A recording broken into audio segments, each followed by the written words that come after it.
Hello, everybody. Welcome back to another edition of Prime Sports World. I'm running solo for right now as I'm doing the What's Next for the NFC South. I'm, of course, your host, David On Point.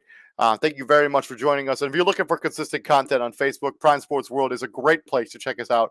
We go live about 4 or 5 times a week, bringing the most up-to-date content, including today's show, including the What's Next for the NFC South. Also want to thank our friends over there, Rouge Bear, for sponsoring us here at Prime Sports World. Drop the link to their website on our Facebook page, along with the NFL Supreme Facebook page as well.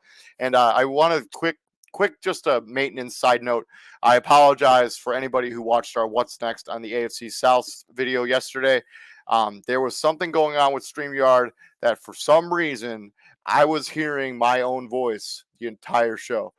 So I was getting feedback from our show into my mic.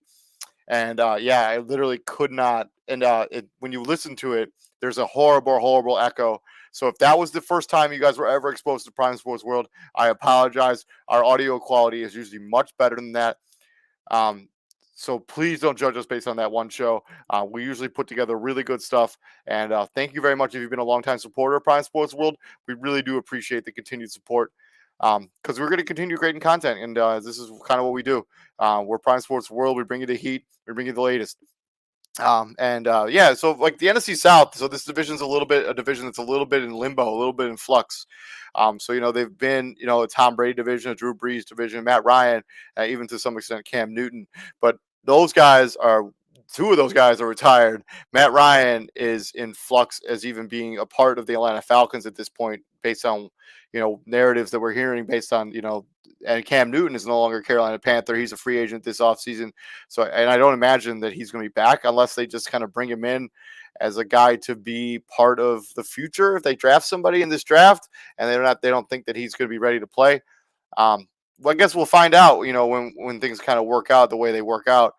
So a lot of these teams, Carolina, all of these teams have major needs. Two of these teams have huge cap situations where it's not totally sure how they're going to be able to afford to bring back everybody on this roster. So they're going to struggle to try to see the Saints and the Buccaneers. They are teams that want to be competitive now, but the way they built their salaries, the way they built their contracts, it's going to be extremely difficult for them to be able to continue to put out a competitive football team and stay underneath the cap and be able to afford this roster. So let's actually get into it. Let's talk about the first team. The first team is going to be the Atlanta Falcons. Matt Ryan's future is the number one storyline when we talk about what's next. So he's guaranteed contract this season. Let me take a look at his exact contract numbers before contract. So his breakdown of his contract. So he signed a 5-year, 150 million contract in 5 years. So he is in the looks like he's on he's gonna be 37, so he's gonna be making $16 million. He's under contract for next season at making $20 million, which actually isn't too bad for a starting caliber quarterback as good as Matt Ryan. It still is and has potential to be. That's not terrible. But it does seem like this team wants to take a shot at being a little bit young, because this is a team that's probably in a rebuild. And if they can find a way to trade him, maybe get a first or a second round pick, I think that this would be an Atlanta Falcons team that would look to do that. They have other question marks. They don't exactly have an heir apparent on the roster, and based on this draft class, there's nobody to really take in the first 10 picks of this draft. And then the second major question when it comes to the Atlanta Falcons is the second year under Arthur Smith. So this team, in my opinion, a little bit overachieved last season. I did not expect them to be as successful running the football with Cordell Patterson. I also did not expect them to be as successful just in general. I just didn't expect the Atlanta Falcons to win as many games as they won this last season. I really thought it'd be one of those seasons that was just a total train wreck. But under Arthur Smith, they found their identity. They ran the football. They used Matt Ryan. They made Kyle Pitts have a really good rookie season. I think he had the highest yards for a tight end in the history of the National Football League. If you can fact check me if that's incorrect, but I have a sneaking suspicion it's not.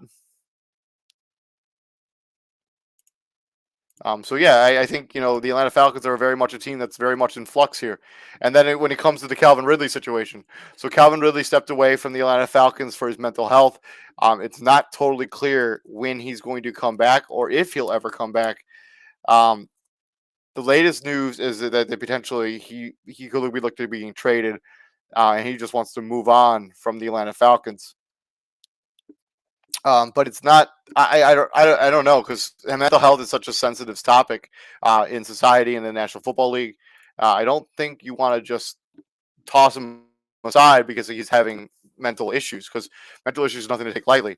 If anybody is dealing with mental issues, please go seek treatment, go seek help. Because if you don't talk to anybody about your issues, they will just manifest, and that's never a good situation. It's not a situation you want to put yourself in. And if you're going to be other people are going to be relying on you for your salary and your being alive. You're gonna need to for them and everyone around you. You probably should get that checked out.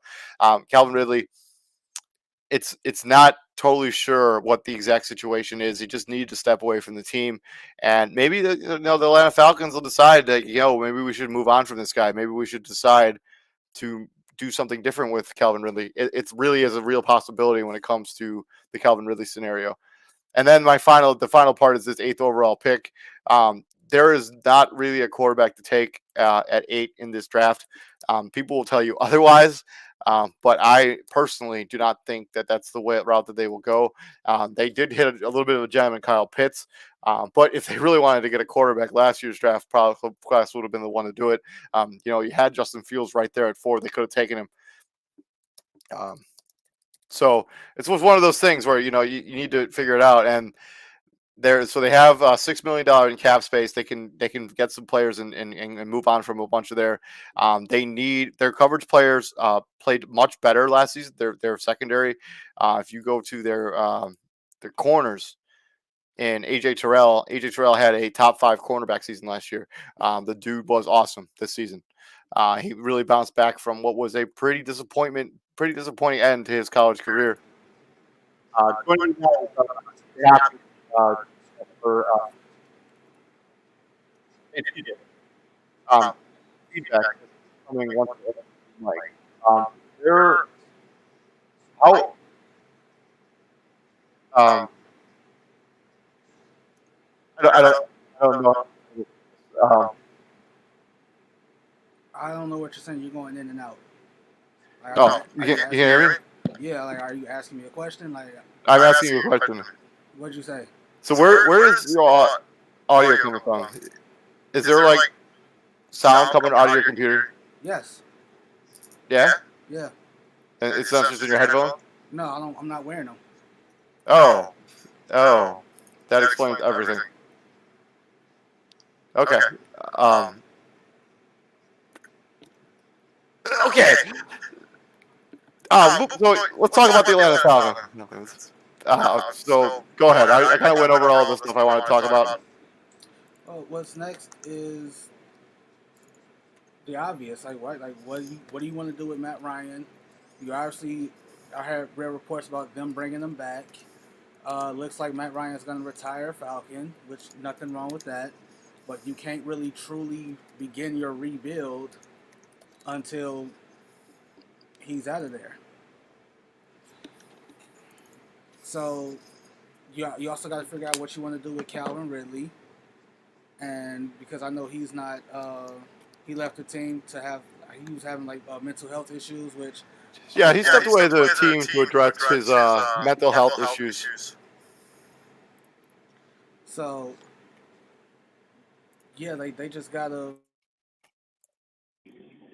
You can still tell that some fans are still hurt by that 28-3. Like you gotta let that shit go. It's over. It happened, and you haven't been the same team since then, and it's painfully obvious. I think that's the one thing that's literally the only thing that's missing from Matt Ryan's career is Hall of Fame resume. a Super Bowl ring, and unfortunately, the one time he got there, he's going to be remembered as being the quarterback of the team that blew a 28-3 lead. Yeah, no, I think so. I kind of touched on this a little bit before you joined in the show. Arthur Smith did a great job with this team last season. Like the fact that they had like 7 wins last year and were like nearly in playoff contention is really a testament how good a job he did with this roster last year. I was really impressed with Arthur Smith. So, like the way he used Cordell Patterson. I know that all started kind of in Chicago with the way they used him there, but Kyle Pitts had a good season. Basically, the revolving door at wide receiver. This is still a productive offense, and I talked about the growth of AJ Terrell, who had a top, according to Pro Football Focus, had a top 5 quarterback season last year. Well, the thing with AJ Terrell and Izzy pointed out in our group chat, you gotta do it again. Yeah. Right? Like anybody can have one good season. Anybody can have anybody can get hot. Right? You're lauded as a top 3 corner, right? By Pro Football Focus. You have people out there that take Pro Football Focus's word as gospel, right? Pro Football Focus says you're good, so you must be good. Yeah. Right? I mean, they do a lot of research. But we already know half the time it's not even like that. Pro Football Focus pulls stats out the air just for the sake of making stats, right? And half the time it's like, okay, where did you get that? First off, who the hell is even paying attention to that kind of stat? Right? Like no one, like they pull stats out like that where it's like, oh, such and such is the best receiver in this portion of the field from this hash to that hash when the ball is thrown at that angle. Like, no, who fucking cares? If you're the Falcons, you got 2 things. Figure out what you want to do with Matt Ryan. Figure out what you want to do with Calvin Ridley. And then let's talk about this 8th overall pick. So what direction do you think they should go with this 8th overall pick? Should they reach for a quarterback of the future, or should they go elsewhere and try to bolster up a different area of this team? Either the secondary, who they've been linked to Derek Stingley, they've been linked to one of the pass rushers if either of them were to fall. Well, if I'm them, I'm not, reaching for a quarterback of the future, even if they do sit the guy for a year or whatever, right? I'm not doing that. Obviously, you kind of just said it. Arthur Smith is going to go to the brass and like, hey, I won 7 games with what I had with that. Right, like that was not easy to win 7 games. No, I mean I know they didn't play in exactly the most upper echelon divisions. You can make the argument. Point. You can make the argument this might be the second worst division in the football right now. But that's also the second point, right? Carolina has no idea what direction they're gonna go. Tom Brady just retired. Jameis is coming off an ACL, so if he's even back there, like that's a big question mark. It's not a guarantee. The NFC South is wide open. Yeah, so if I'm them, I'm like, all right, Matt. If this is it, we're going out like we're going all in on you. One last hoorah, and I think they try to get him some more skill position. So looking at those notable free agents, who would be the priority that you would want to keep? Dante Fowler Jr., Matt Gano, who's their center, and then Cordell Patterson, who had Patterson. Yeah, I kind of agree with you on that. I do have some other guys that are free agents, but none of them are really all that worth talking about. Let's move on from the Atlanta Falcons. Let's talk about the Carolina Panthers. So there are major question marks at quarterback, major question marks at head coach, with Matt Rule potentially coaching his last season in the National Football League. And then the Chris McCaffrey stuff. His future as the focal point of this offense because of his availability, not his talent. He's extremely talented, but his availability is always in question. And then they have the 6th overall pick. So let's start with the question marks at quarterback. What do you think they end up doing at quarterback? Do you think this ends up being a running back with Sam Darnold and just live with it? Or do you think they draft somebody and bring back Cam Newton potentially just for one season to kind of mentor a young quarterback? How do you think that quarterback situation is going to shake out? Or do you think it's going to be PJ Walker next season? That's the notification I got today that they are linked. They would consider bringing Cam Newton back. They said, yeah, Panthers could re-sign Cam. GM Scott Fitterer said team's QB job is open and could still bring back Cam Newton. So I mean, that's just. Sure. Yeah, all right. This is not a question if the quarterback class was better than what it is. It's true. It's true. If there right? wasn't, Like, if every major prospect didn't have some sort of question mark or red flag, this is not a debate. They take a quarterback, no question asked. so you can say yeah, sure to Cam Newton and whatever. Like, you can do that, but that's them looking at their options. Like, all right, we probably aren't going to get one of the quarterbacks on the market. We're not going to trade. We don't have the assets to trade for Aaron Rodgers or a Russell Wilson. And Seattle already came out and said we're not trading Russell Wilson. Which, if I'm Russ, I can honestly say if Russ is serious and he doesn't want to be there, where it's just either trade me or I won't play. I don't care about the money at this point. I've made my money. If I'm Russell Wilson, if I don't want to be here, I don't want to be here. Right? We've seen this happen. The free agency market is I mean, okay. we talked about this free agent market when we It's did okay. we did the preview for it. Yeah, like It's okay. nothing special. The best player is Jameis Winston coming in free agency, and he's coming off a major ACL reconstruction. Right? Do you trade Do you trade for Kirk Cousins? Do you trade for No, Carson Wentz? Do you no. take a shot on Mitch Trubisky again? Like, do you do that? Like, or I think that's interesting. it is, or do you go with Cam? Do you go with Sam Darnold? Like, do you do that? Right? And maybe I draft think the Sam Howell, bigger, maybe in the second or third round, I think the wherever bigger Sam Howell happens to question, fall. I think the bigger question is McCaffrey. What are you gonna do with him? Like, if you're gonna move off of him, then do it. Don't talk about it. Don't put the story in the air just for it to be like, we were never really gonna trade Christian McCaffrey. We were never gonna do that. Then why the hell did you talk about it? Why the hell is it even a thought? If you were never gonna do it, that means, well, all that tells me is you fielded calls for Christian McCaffrey. You didn't like what you heard, and then all of a sudden now it's, we were never gonna trade McCaffrey. McCaffrey was never available. Liars. Because the fact remains, this team only goes how far. This team only goes as far as McCaffrey carries them, and when he's not there, it is painfully obvious. Yeah, I mean, the offensive percentage and efficiency is way lower when he's on the field as opposed to when he's not on the field. So when it comes to their 6th overall pick, I mean, I think you need to get better on the offensive line. You need to get better at the edge rushing position. You need to get better at the secondary, even if you don't resign even if you do resign Stephon Gilmore. I mean, you're going to need better secondary, and there are some players to take. I mean, Kyle Hamilton would be a good fit for this Carolina team. You put him next to yeah, if he's still there at 6, I mean that's not a guarantee. He could go to the Jets at 4 or 5, whatever the Jets at 4. Like, yeah. If you're Carolina, one, I would bring back Hassan Reddick. I would definitely bring him back. Yeah, he did enough with a prove-it deal to realize, hey, this guy should stay on our roster.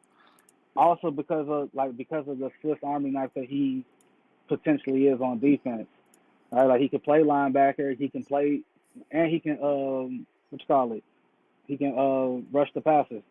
Yeah, and he's a really good edge rusher. Like he's a really good player. And then I mean, Stephon Gilmore, if you can get him to resign, I would be absolutely about doing that. I don't know if he wants to be part of a team that has as many question marks as Carolina's going to have next season. So that's kind of one of the things you kind of have to test out for your own team if you're going to figure it out. Matt Paradise is a good center. I don't really know what his value is or what his market's going to be like. I mean, there are going to be teams out there with cap room that are going to need offensive linemen, and so they may not. He may get way out of the market where they can't even afford it.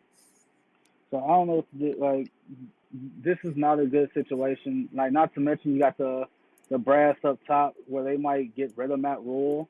I think if they don't make a substantial leap from last season to this season, he'll be fired for sure. And I'm actually kind of surprised he didn't get fired last season. Yeah, it was pretty bad. Like, the whole team regressed. We thought, Sam Darnold finally got an opportunity to shine. It was the complete opposite. Like, we thought pairing him with Robbie Anderson, who was the best receiver he had in New York, we thought that would do wonders for both of them. Well, I mean, it did for a few weeks, and then the wheels kind of fell off. I mean, Chris McCaffrey went out. I mean, everything fell apart. He's so valuable to this offense. Like, not having him is the equivalent of not having, I don't know, Jerry Rice in his prime or something. Like, the difference between the Panthers without Chris McCaffrey and with him is literally like night and day. It is. Moving on from Carolina, we got the New Orleans Saints. So new head coach Dennis Allen takes over as the head coach. He hasn't been a head coach since he was the head coach of the Raiders. Major question marks there at quarterback with Jameis Winston being a free agent and coming off an ACL tear, and Taysom Hill there. And then, they have no cap space whatsoever to try to re-sign some of their notable free agents, which are notable when it comes to Teron Armstead and Marcus Williams, who Marcus Williams has Pro Football Focus has him rated as the number 1 safety in the National Football League right now. And then they have the 18th overall pick. So what's next with New Orleans? Like, what do you think? And Dennis Allen, the culture he's going to try to instill. What do they end up doing at quarterback? You got to rebuild. First off, you got to bring Jameis back again because the options that you have, aren't. I would make the argument, just the argument that I think if I was the Saints, I would almost rather let Jameis Winston, especially if you're going to rebuild. Okay, so let's say we're rebuilding in this scenario. I would let Jameis Winston walk, and I would just let Taysom Hill do whatever at quarterback for at least 1 season. I mean, he's already under contract. You're already going to have to pay him anyways. Just whatever happens. Taysom Hill, just go for it, baby. So you're gonna give what's his name? Michael Thomas, who they already said they're not trading him. They're gonna give Michael Thomas, you're gonna throw him out there with Taysom Hill, who can't throw the ball. This is my honest opinion. Michael Thomas. They might say they're not trading Michael Thomas. Michael Thomas is not part of their future. Like, he will not. Whenever the New Orleans Saints end up becoming a playoff team again, Michael Thomas will not be on that team. He just won't be. I'm a part of the again. My flight until something happens, he's there. Okay. And but I mean, on the other side of this is a defense that's so good. Like, it feels like a crime to waste it on an offense that's going to be as poor as the one that they're going to be rolling out next season, especially if they lose Teron Armstead, which is highly likely because they don't have the cap space to even remotely try to sign him. Well, how is that any different from this past season, especially after Jameis went down? I mean, yeah, but I mean, you remove one of the best left tackles in the league, it's going to get worse. Again, how's that any different, right? Like, what difference is whether he's there or not? They still went 3-and-out and put that defense back on the field. You're not wrong. You're not wrong, as usual. So, obviously, your priority is keeping Teron Armstead, which is, like you said, highly unlikely. You're probably gonna bring Jameis Winston back because we've seen Taysom Hill as a starting quarterback in this league, and it went how you thought it would go. Why they gave him the deal that they gave him is beyond me. Like, it really is. Like, Taysom Hill, he's a Swiss Army knife. Like, he really is. You can line him up in the backfield. You line him up in the slot. Line him up at tight end. And you do him and you use him as a gadget quarterback. That's what he is. He is not a guy where you drop back 30 times and ask him to throw. He's not that guy. He wasn't that guy in college. No, I mean, that's why he didn't get a starting quarterback job until he was 30 years old, which he is right now. He wasn't that guy in college, right? So if you got to bring Jameis back, I think they can let Quan Alexander walk. They probably go middle line. They probably go linebacker in the draft. Somewhere, I think you can get someone younger because Quan Alexander is coming off the Achilles. He was good last season, but there's no guarantee he's going to be able to play as good as he did this season, any future season. So, I think Quan Alexander's gone. I already stated my opinion. I think that they draft a quarterback with that 18th overall pick, whether it be Matt Corral or whether it be Malik Willis or Kenny Pickens, whoever is available of those 3 guys at 18, I think the Saints will take, and I think they're going to roll Taysom Hill out there, and I don't think they'll re-sign Jameis Winston. What do you think they're going to do with the 18th overall pick? They're going to re-sign Jameis Winston. I'm talking about just the 18th overall pick. What do you think they're going to do with that pick? Oh, that I don't know. If they let Teron Armstead walk, you gotta go O-line. Gotta go O-line. Your quarterback is only as good as the line that's in front of him. If he's running for his life every play, he ain't gonna look that good. But if he has time, unless his name, unless you're Taysom Hill, like if he has time, then he can make the roles. Unless you're Taysom Hill, this mock draft has him going Kenny Pickett, which if they do that, that means that fuck Taysom Hill, you have to throw Kenny Pickett out there, day one. He had like if you go Kenny Pickett at 18, he has to be your day one starter. You put Taysom Hill back into the role that he's more comfortable in. Yeah, I mean, have him use them in Like goal you line have to do that. situations. Goal line situation, chain mover. You need a first down. You go to him. Fine, right? But if you don't go Kenny Pickett at 18, and somehow, some way, there's an O lineman in this first round that you like that's I mean, not named Evan Neal because there could be. it's not. I mean, I've seen a couple where the kid from Holy Cross, or Alex Cross, I think is the guy's name. Charles Cross. Charles Cross, yeah, thank you, out of Mississippi State. Yeah, I've seen a couple mocks where that guy's fallen. That which seems wild and crazy to me, but they're going to be offensive linemen that can take it 18 if they don't keep Teron Armstead. But I think this is a team that's going to go towards the quarterback position. They may have to even trade up to try to do it. So yeah, like they can get what's his name, Tyler Smith out of Tulsa. They do something. Yeah. Right? You if you lose Teron Armstead in the off season, right? Whether you re-sign Jameis or not, this is if you go Kenny Pickett at 18, right? If you go Kenny Pickett at 18, that means you let Jameis walk. You probably let Armstead walk. So you have to go him, and you probably go O-line in the second round. You have to. But if Kenny Pickett is your first choice at 18, he has to be your day one guy. He has to be. Yeah, I don't necessarily disagree with that at all. Moving on from the New Orleans Saints, we're going to swing into the Tampa Bay Buccaneers. First major question is who replaces Tom Brady? It's the age-old question that now we finally have to figure out who it's going to be. No cap space. Chris Godwin's future, and then they got the 27th overall pick, and then they have some notable free agency in Chris Godwin, Jason Pierre-Paul, Ryan Jensen, Ndamukong Suh, both of their starting running backs from last season. And I mean, the list of their free agency right now is quite immense. This will not be a team where they bring back all of their starters again. It just won't be. Impossible. Well, when you win a Super Bowl and you say run it back, you know that's every team's dream, right? That's every team's dream. Like we won Super Bowl, we're gonna run it back, but you don't incorporate, all the possible things that happen. Godwin tearing his ACL. You don't see that.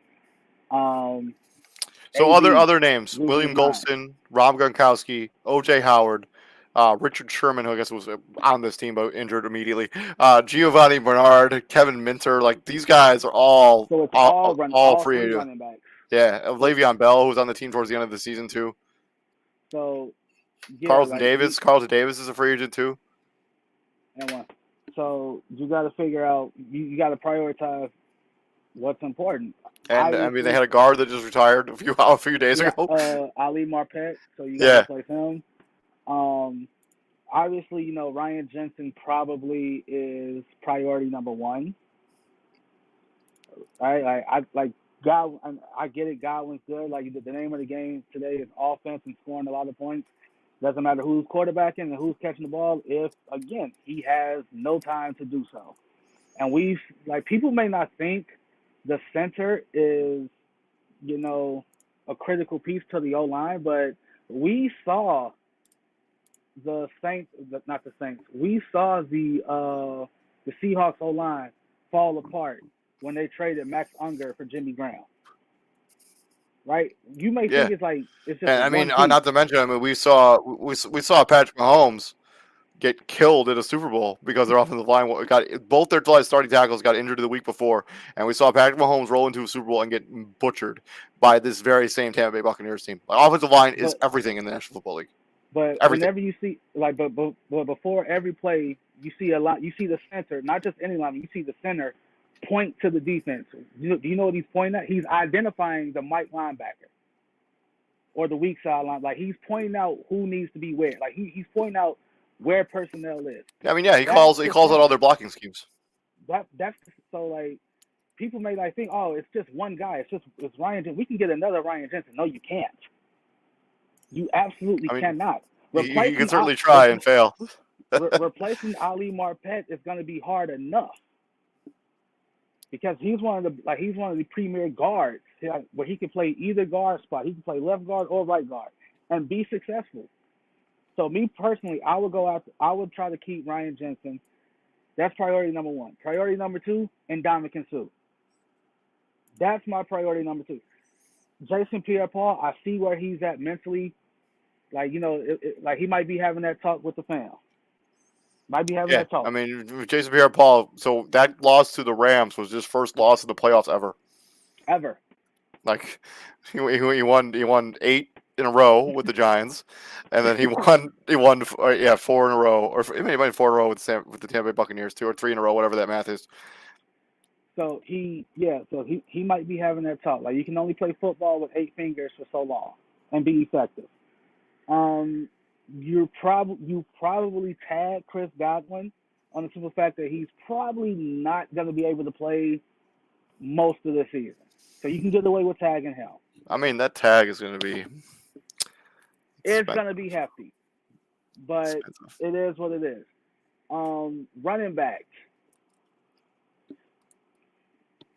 I think that's something else you could probably address in the draft. I mean, if you really want to bring Lombardi Lenny back, I imagine he'll be that expensive. Ronald Jones too. I mean, he started the season. He ended the season on the IR, injured to some degree. Yeah. So I mean, those guys might not be expensive.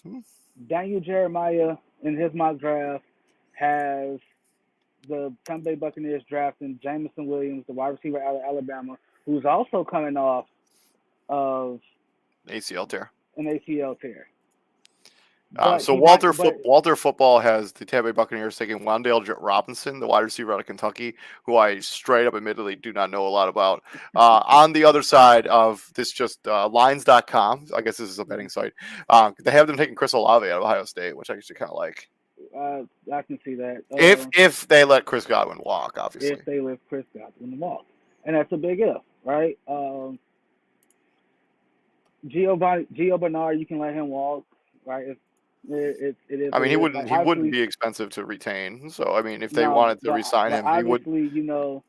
Obviously, the important question that you asked, $1 million question about them is the first question: who replaces Tom Brady? Who do you like? And that's not an easy question to answer. Right? Who else is quarterbacking on that team? Blake Bortles? Nah, we know what he is. Blaine Gabbert is on that team right now. He is a free agent as well. Blaine Gabbert, we know what he is. I don't care about Blaine Gabbert. Like, I really don't. If I'm Bruce Arians, I'm doing what Andy Reid is doing to Eric Bieniemy. I am prepping either Byron Leftwich or Todd Bowles to be my successor. Since nobody appears to want these guys, nobody appears to want them. So you're like, you know what?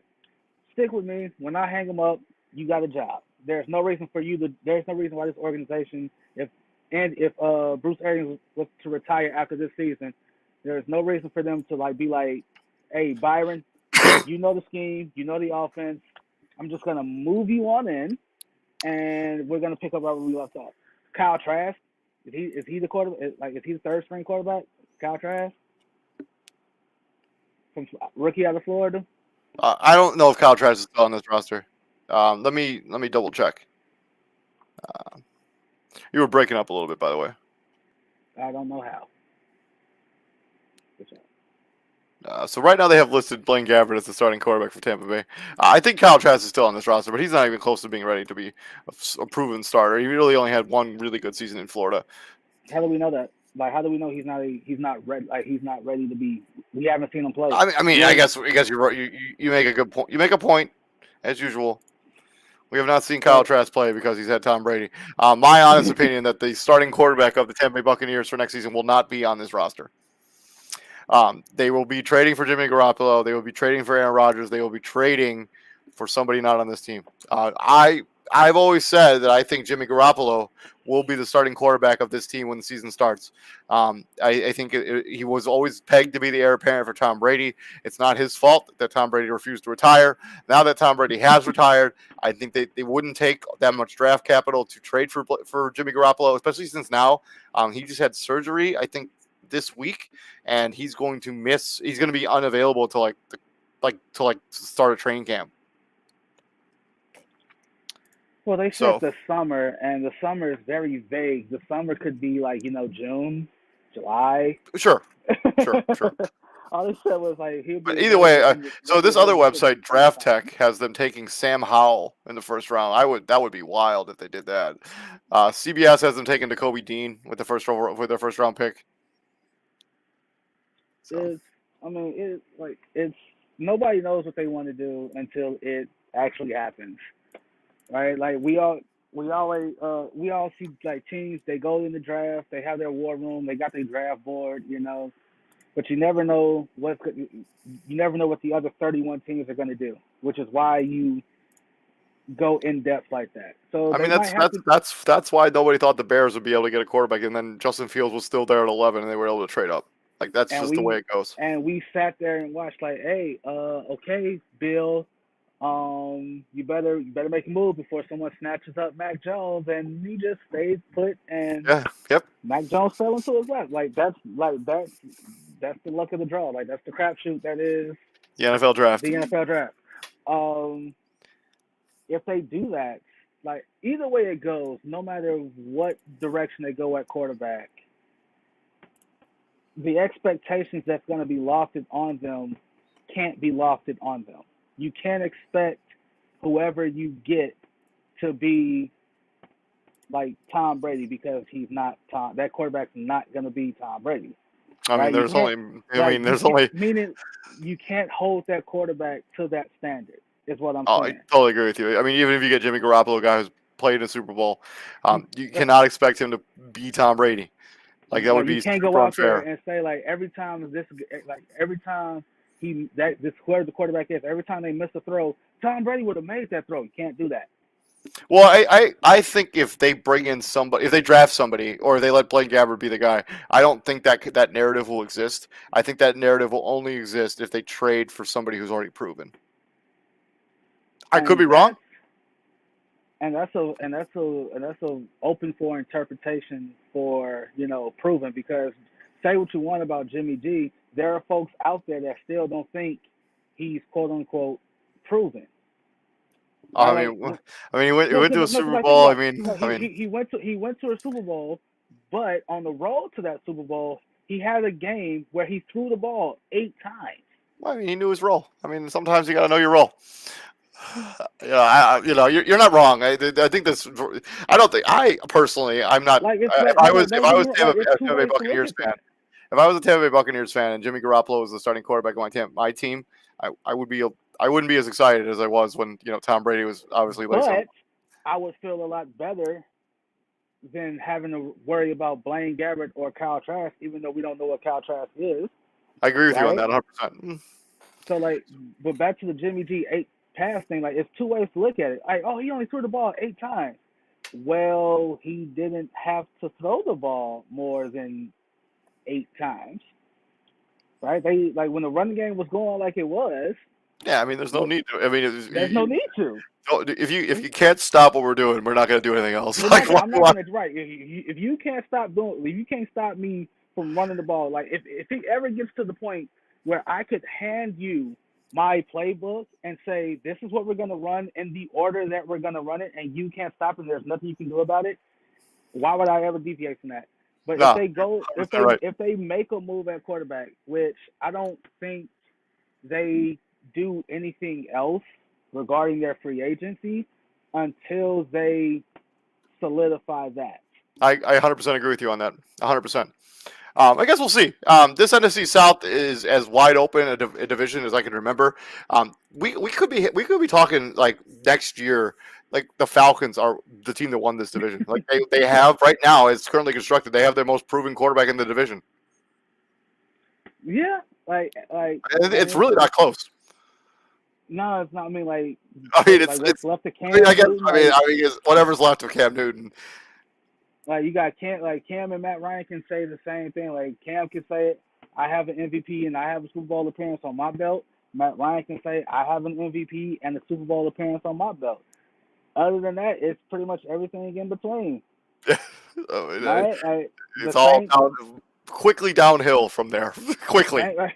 Like the Saints, we don't know what they're gonna do. Tampa Bay, we don't know what they're gonna do. So this is as like you say, it's wide spot open. Yeah, until somebody makes a decision to destabilize that most important position in the NFL, or if the Falcons really if they get a major haul for Calvin Ridley, if they can really become a defensive-minded team, because they already have a corner to do that, and they have some other nice pieces on their defensive. They re-signed Dante Fowler Jr., who has been okay for them. They could be the best team in this division next season. And I'm not going to go on a limb and predict them to be a playoff team again, but I think we're at a position where, because of the odd number of games, where you have to win at least 9 to win your division. Yeah. So you got to go 9-8 to win your division. 9-8 might win the NFC South. And I wouldn't put it past them, man. I wouldn't put it, depending on what happens with quarterback. I wouldn't put it, real talk, Imagine you're a team let's say the Falcons do go 9-8, right? Let's just say they go 9-8. That wins the NFC South. Imagine you're a team like Philly, who could win 10 games or 11 games. They go 10-7 or 11-6, and you have to play a road game. I mean, that wouldn't be the first time. That go to Atlanta. Seattle team that was under 500 had that home game that one season. That's different. That's worse. I don't think anybody should have made. I don't think nobody should have made the playoffs. You couldn't win 500. You couldn't win 8 games. But yeah, that's been our AFC South. What's next? NFC South. NFC South. Sorry, so I never changed that graphic. God damn it. It's okay. But it's not okay. It's not. All right. It happens. But yeah, we're going to be coming back here tomorrow, bringing you our mock draft show, mock draft show 2.0. I will be including trades in my mock draft, so keep an eye out for that content. Okay, I will have to find a mock that has trades, unless I think the one I was just reading that has included trades. So, and Christian should be back. Christian should be here tomorrow for that mock draft show, because I know his mock draft show just went live, or his original mock draft. So we want to be able to showcase his mock draft as well, and give him a little shameless plug to dailyblitz.blog. If you're looking for some NFL content, Christian just dropped his mock draft, and so go check it out. It's a pretty good read. I've been David. Right there is Mr. TJ Hopkins, and thank you very much for joining us again here at the Prime Sports World. And TJ, what do we do here at the Prime, my friend? We bring the heat, and we're probably gonna need it because it's supposed to be 33 degrees tomorrow. And I heard. I guess we'll see. I'm not happy about it. Anyway, it's supposed to be beautiful this weekend, so take solace in that, man. That's what I'm looking forward to. All right, man. I'll see you later, buddy. Take it easy.